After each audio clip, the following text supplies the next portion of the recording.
Hey guys, just before we start the video real quick, this is an unconventional intro on my end. Originally, I had this video actually just planned as like a Soul Wolfman video, but I guess I wasn't really satisfied with how that video solely was coming out. I just kind of felt like it was too short and that I wasn't really doing enough. But I had this like whole intro and thing that I wanted to do with it, so with that being said, that's the intro that you're going to see. That's the first movie that we're going to be talking about. This is a video dedicated to all the January 2025 releases that I saw and just like some of the highlights of movies I saw this month and my opinions on them. And yeah, that's kind of what we got going on here. So with that being said, on with the video, and I hope you enjoy. Hey, what up, Alpha Gang? It's your boy, C. Scogs here, and today we're diving into the alphaist movie of all time. That's right, we got the Wolfman here.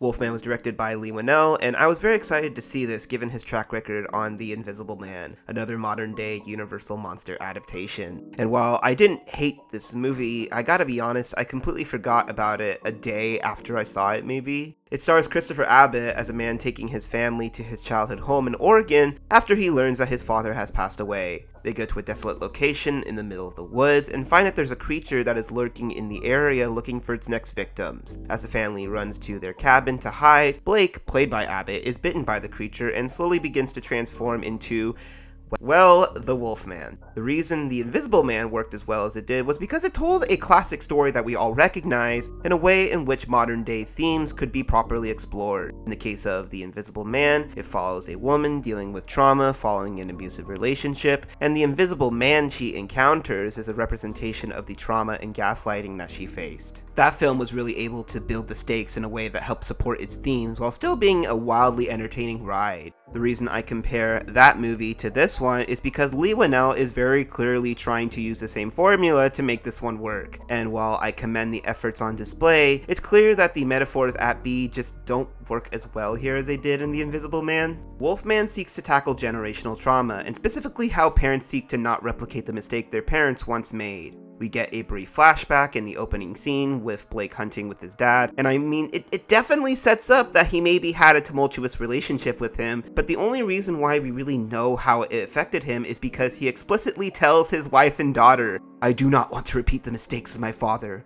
and it is my job to protect you." I thought writers understood at this point the importance of showing instead of telling, but maybe not, I don't know. This film operates on a level where it assumes you're feeling the emotion without really doing much to get you there. Like, it is explicitly stated that the daughter connects more with the dad than the mom, again, because they have one scene together and they tell us this through the dialogue. So it's supposed to feel more impactful when the mom and the daughter ultimately have to team up to survive against Blake, who has now turned into the Wolfman. The dynamic they share together, though, doesn't really mean anything or add any tension to the already tense situation they find themselves in. Like, maybe if they were bickering the whole time and couldn't get along even in certain depth, that would add something, but they kind of just awkwardly work together and fend off the monster, and yeah, that's kind of the extent to which their dynamic is explored here. I really like the premise this is presenting though, and I think the blueprints are there for a really refreshing take on this horror classic, but without any of the emotion to really enhance that premise, this movie ends up feeling really flat. I think the cinematography looks nice, I like the way this desolate environment is depicted. There's some really cool sequences as we see Blake turn into the Wolfman, where the lighting in the house goes completely dark and we see a spotlight hit him directly. It was a very cool, surreal sequence that communicated a lot of fear to us. All the performances from the cast members were strong, again, with the limited amount of material that they're given. I also really liked the makeup and thought it all looked really nice. I suppose it is minimalist, but the point is to depict a wolf man and not so much a creature, so I thought it looked fine. This movie makes some neat attempts at body horror, and I found much of the imagery here to be effective. Do I wish more was done with it? Yes. Do I think this movie is rushed overall? Yes. Should you see it? I had a lot of high hopes for this one, especially given the director's previous work, and while I didn't dislike this one, I felt like it could have done so much more with its premise. For what it's worth, I don't regret seeing it, but I was disappointed, and it gets a 5 out of 10. One of Them Days is a directorial debut of Lawrence Lamont and tells the story of two best friends who must find the money to pay the rent at their apartment before the end of the day. One of the friends gives the money to her boyfriend, who ends up blowing it elsewhere, and now they find themselves working against the clock looking to recoup those costs. The film stars Keke Palmer and SZA, who makes her acting debut here. This wasn't a movie that was particularly on my radar. I didn't think it looked bad, I just didn't see much marketing material for it or really know anything about it. Now, I really like Keke Palmer and am a fan of SZA's music, but I admit its January release had me questioning the quality of this film. But I'm happy to report that maybe we're breaking that trend a bit this month, because this was really fun. Is this a movie that does anything particularly groundbreaking on any sort of level? No. Does it need to? No, it really doesn't. Look, guys, things are really bad right now. America is slowly but surely entering fascism. LA is on fire. We need to laugh right now. And this will make you laugh. The script is well written, it's well paced, you care about the characters, and the chemistry between Keke Palmer and SZA is amazing. I was very impressed with SZA's acting here. She has very good comedic timing, and Keke Palmer is always a highlight of every movie she's in. I love the framing device it presents itself in as being a film that takes place in the course of 8 hours. It adds a really good amount of suspense to the film, which, as I've discussed before, is extremely important in comedies. We don't think about suspense too much when it comes to comedies, but go watch any well-made comedic film, and suspense will always be a key component as to why the jokes are funny in that movie. It's also just refreshing to see a comedy film actually be released in theaters again. Like, I don't know if anyone else has noticed, but we hardly get any comedy movies in general. Like, if you're going to do it, it has to inhabit some sort of other genre in order for a studio to pick it up. It has to be an action comedy, or a superhero comedy, or a horror comedy. Why can't we just get straightforward comedies that work on their own? My guess is because those types of movies tend to hit streaming instead, since there are no big sequences that look cool on the big screen. But this rationale is also so confusing to me. Part of what makes watching a comedy movie so fun is being able to laugh with a crowd, experiencing it together, and I think comedies now more than ever need to be back on the big screen, and I'm happy I was able to go out and support this one. And so should you. As for my rating, it's a solid 7 out of 10. It's just a really awesome time at the movies and provides some great escapist fun for all who need it. September 5th was directed by Tim Fehlbaum and is nominated at the Oscars for Best Screenplay. I was curious to see how far this would go at the ceremony since some buzz had been generated for it leading up to award season. It premiered at the Venice Film Festival to favorable reviews, but I wasn't sure how this film would fare with audiences right now. For those unaware, this tells the story of the 1972 Munich massacre during that year's Summer Olympics from the perspective of ABC sports crew covering the story live on the scene.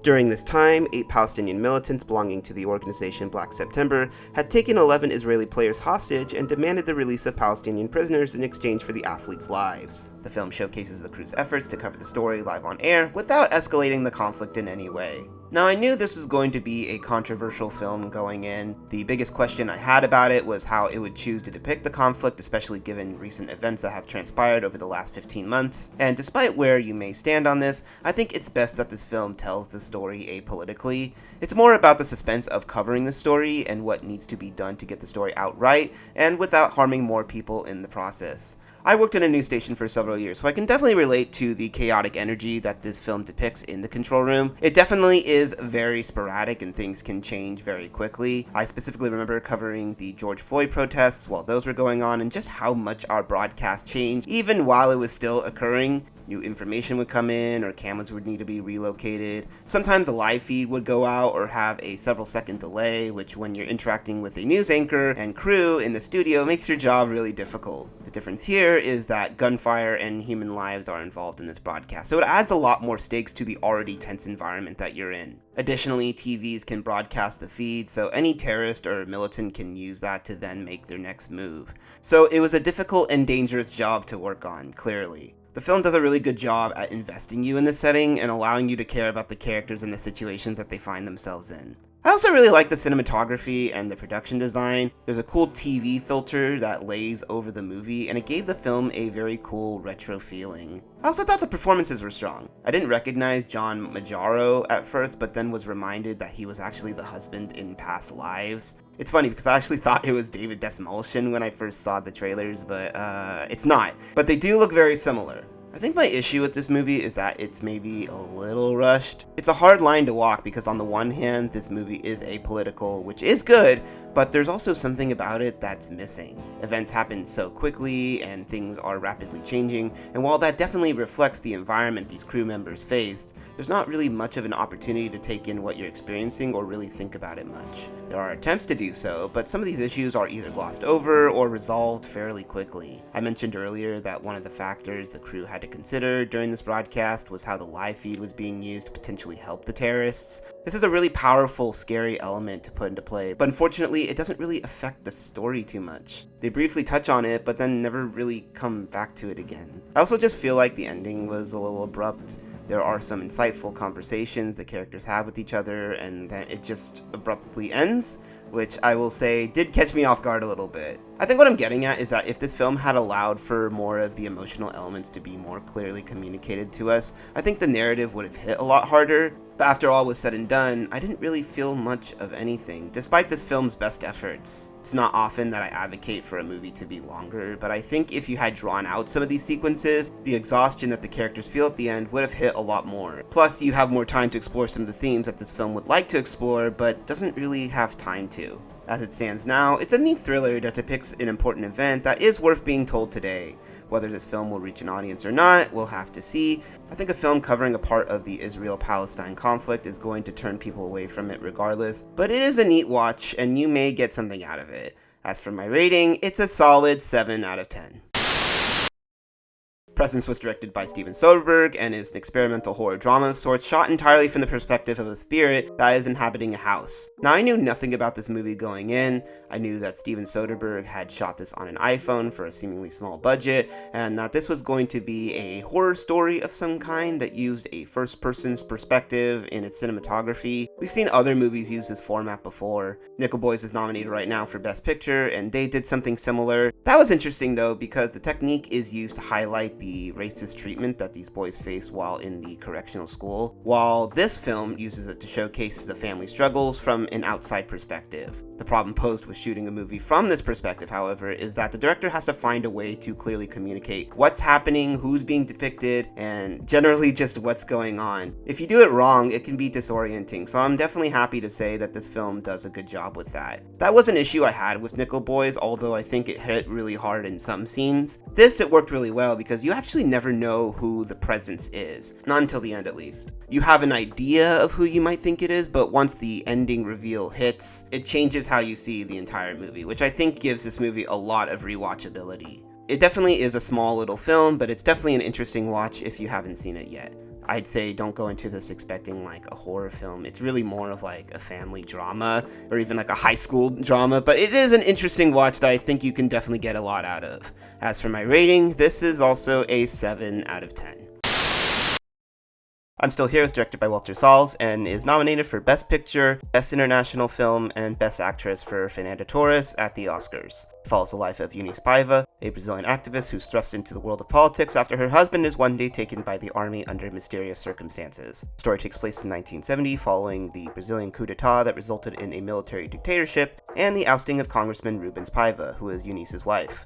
They live together with their 5 children in a nice house near the beaches of Rio de Janeiro until the army comes knocking on their door looking for Rubens. What follows after is a series of harrowing circumstances that'll redefine Eunice and her family's life forever. Now, the only reason this movie ended up on my radar was due to the awards buzz it had been receiving. Fernanda Torres won the Golden Globe for Best Actress Drama, and it made a big impression at the Oscars where it landed a Best Picture nomination. Now, I always try to go into every Oscars show having seen all the Best Picture nominees, so suffice to say, this immediately shot up on my radar once that nomination was announced. It's only playing in select theaters at the moment, but it is expected to expand soon. I'm really glad I made the effort to seek this one out because I think this has a lot to offer. It's a very heavy movie that's filled with layers of nuance, which makes it a very engaging watch. Fernanda Torres earns her nomination for Best Actress in what is easily one of the best performances I've seen all year. Her character faces so much adversity, and she has to handle it in a way without ever breaking down in front of her kids. It's a very understated performance where she uses the trauma she faces to dictate her actions in a way that'll be positively impactful to others in her life. Her win at the Golden Globes was well deserved, and she honestly has a strong case leading up to Oscars night.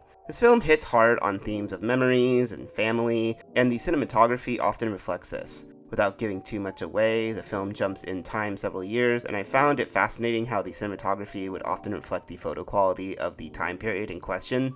The scenes in the 1970s have a film grain and warm aesthetic to them, likely as a way to showcase the nostalgia the characters experienced, even if it was traumatic. And the farther the film jumps in time, the cooler the colors become. By the time the film reaches 2014, it looks like it was shot on an iPhone, which was honestly really cool. It's that level of detail that makes this a much more inspired film than others I've seen this year. This is also reflected in the camera and photography related imagery that appears throughout the film.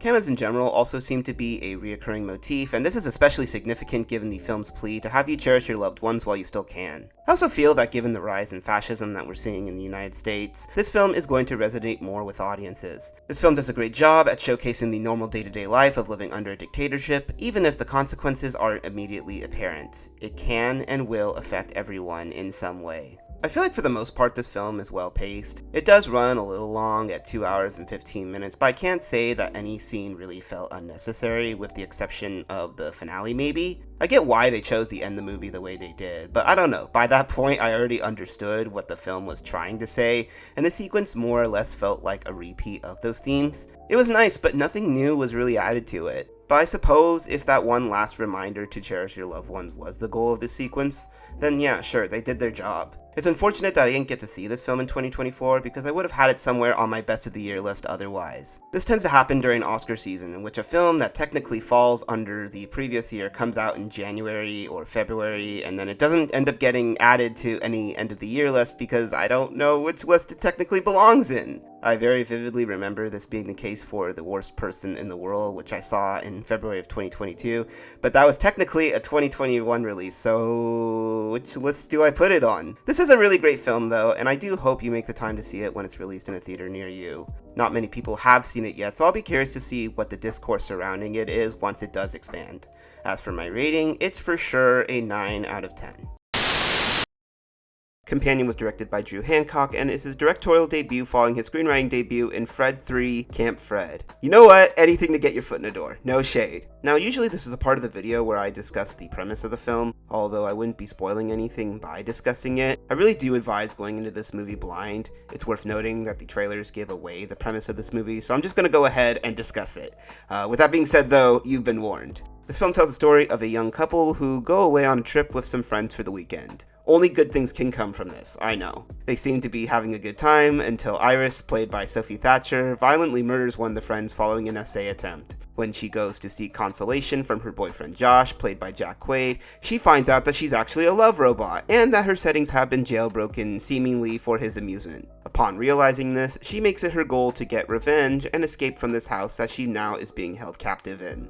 Part of the fun of watching this movie is just going along for the ride and discovering what new twists and turns this film has to offer. It's very unpredictable, which makes it a really fun time at the movies. Although I don't think the script is perfect, it does provide some clever commentary on toxic relationships, narcissism, and male insecurity. Now, I already knew that Iris was a robot going in, so I understood why Josh was initially treating her the way he was, but it already feels off within the first 5 minutes of the movie, which provides some great intrigue.